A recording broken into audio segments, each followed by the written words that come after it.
akalaleli isilingo, akalandeli lento abayishoyo, as much as kusounda ngazuthi bafuna uNkulunkulu, kahle kahle lithi they tested him. So you could see ukuthi labantu they are not genuine. Lento abayifunayo le abekho genuine labantu laba, bafuna ukumlinga. So isilingo esikhulu kulelanga leli was to please them. Yabona? So kuyenzeka bazalwane uhlangane nabantu nje empilweni abafuna ukukulinga wena, bafuna nje ukukulinga, yonke into bathi prove a point.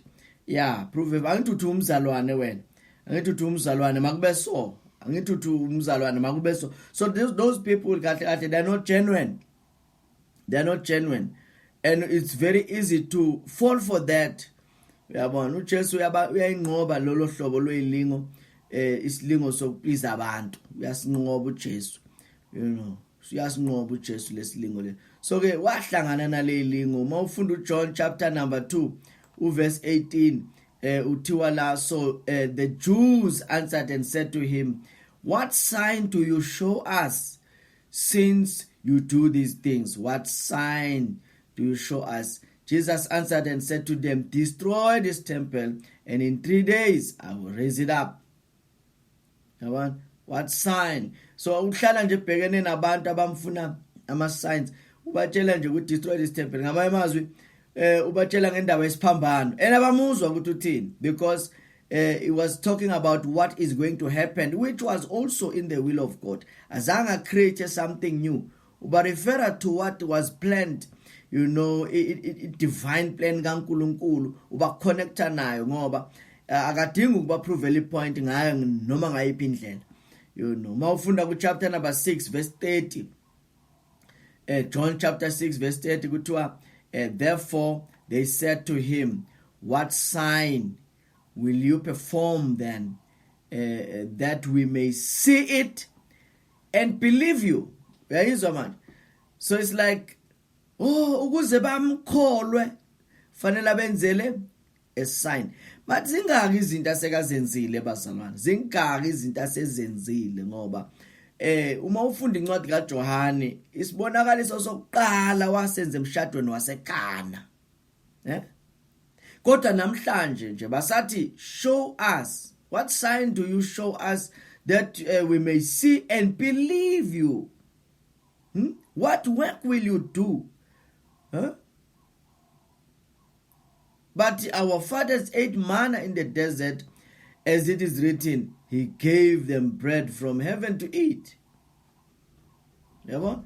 So isilingo lesu Jesu abekade hlangana nazo, but le lingo ubekade ezinqoba. Uthi Jesu then verse 32, then Jesus said to them, most assuredly I say to you, Moses did not give you bread from heaven, but my Father gives you the true bread from heaven. For the bread of God is he who comes down from heaven and gives life to the world. He gives life to the world. So bafuna isibonakaliso. Kushuthi it's like a temptation kaJesu is just to please them, please the crowd, please the Pharisees, please the scribes. So nawe ungaphapha mosesilingweni la khona ulingeka ukuthi ujabulisa abantu, yabona, ujabulisa abantu nje. Khona abantu abaphila kabuhlungu ke bazalwane, yonke into abayenzayo uhlale ebuza ukuthi abantu bazothini, yabona. Khona umuntu nje oyihluphayo kancane uyabuza, nginjani, ngiright, akakwazi ukulalela ipeace ebuya kuNkulunkulu ukuthi lento enzile is in the will of God. Ufune opinion yabantu. Uma umuntu onjalo ohlala efuna ukuzwa ama opinions wabantu, uyalahleka endleleni, uyalahleka kakhulu endleleni, ngoba noma ngabe uthola ama advisor right, kodwa uzozithola uphilela ukwenza into ethandwa abantu. Khona umuntu nje ongakhululeki ukuthi akhethe into ethandwa uye, njalo ufanele abuze ebantwini. Uma ngabe abantu bethi hayi angiyithanda, umuntu athi akayithandi kanti it's just that yena ngeke akhona ukuba nayo. Kodwa yini i-right lento for you, is good for you, kodwa ngoba umuntu uma ewulohlobo oluthanda ukuzwa ebantwini ukuthi niyibona kanjani? Yonke into niyibona kanjani? Ufuna approval yabantu all the time. Uzohlala uwele esilingweni ngoba isilingo leso isilingo sokuplease abantu. So baningi abantu abalapho bazalwane ukuthi ke uhlala nje efuna ukuplease abantu, ufuna ukujabulisa abantu, akayenzi into ngoba azi ukuthi uNkulunkulu uyafuna ngenze lento, you know. So ke sibona uJesu ke elingwa ngaleso silingo sokufuna ukuplease abantu. Kunesilingo futhi uJesu ahlangana naso, isilingo sokuthi angasaye esiphambanweni, you know. Isilingo esibe simphushela ukuthi angasayi esiphambanweni. Asizwe lapha kuMatthew chapter number 16. Verse number 21 lithi now, from that time Jesus began to show his disciples that he must go to Jerusalem and suffer many things from elders and the chief priests and the scribes and be killed and be raised from the dead on the third day. So uJesu yabatshela manje from that time after ebuzo Petro ukuthi abantu bathi ngubani nina nethi ngubani, uyabona ke. So uthi ke from that time he began to show his disciples that he must go to Jerusalem and suffer many things and suffer. Uyazi ukuthi akaye eJerusalem to enjoy life. Is going to Jerusalem to suffer many things. Gona lokho nje bazalwane ukuthi uJesu was prepared to go to Jerusalem to suffer, not to enjoy life. Uyabona unqobile ngoloko ngoba if you know ukuthi la uyakhona you are going to suffer, it's very easy ukuthi ujike ukuthi angisayi. Khona izinto bazalwane ezisentandweni kaNkuluNkulu kodwa ezingama sufferings in our lives.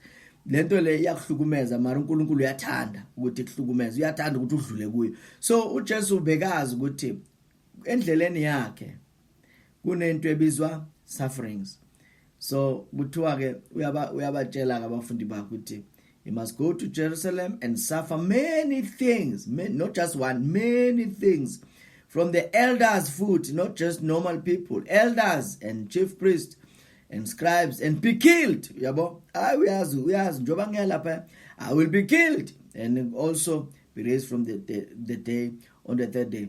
Then Peter took him aside and began to rebuke him. Unesibindi lo mzalwane is rebuking Jesus. Uthi kuye, far be it from you, Lord, this shall not happen to you. So it sounds like bazalwane uPetro wenza into right. Kanti uPetro now usetshenziswa nguSathane ukuthi avimbe uJesu ukuthi angayisiphambanweni, because uJesu mayengaya esiphambanweni that will be the defeat of the devil. Sathane ubehluliwe lelo langa. So ke uSathane ungena kuPetro lo qada ukukhupha isambulo, same chapter uye lo Petro beqeda ukuthi you are Christ, the Son of the living God. Is the very same guy manje elithi Bible. We took Jesus aside and began to rebuke him. Uma uJesu ethi, I must go to Jerusalem and suffer many things and be killed. Yabona. So lokho nje uthi uPetro umbizele eceleni. So ucabanga ukuthi now because uthole la revelation sewunayo authority to rebuke the Lord. Yabona?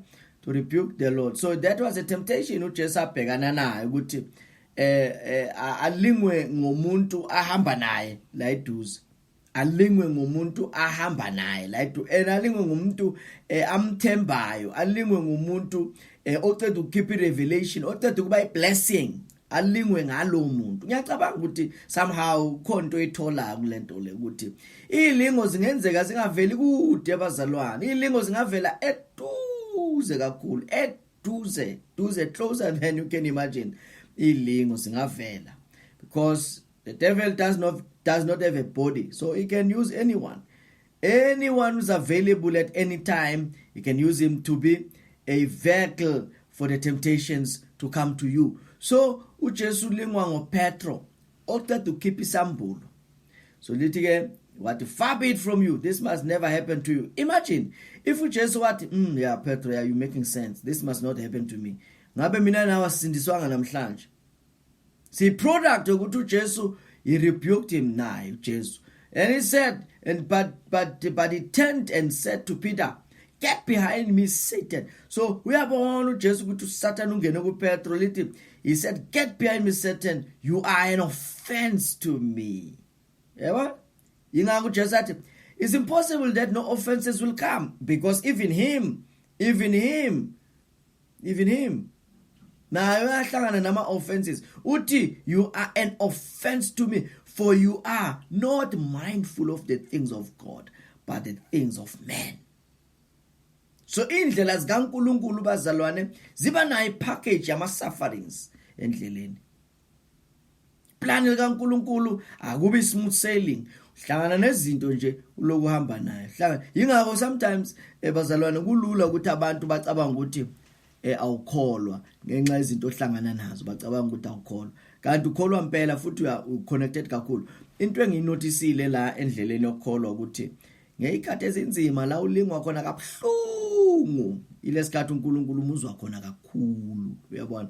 uNkulunkulu umuzwa kakhulu ngeyikhathi udlule entweni ezibhlungu.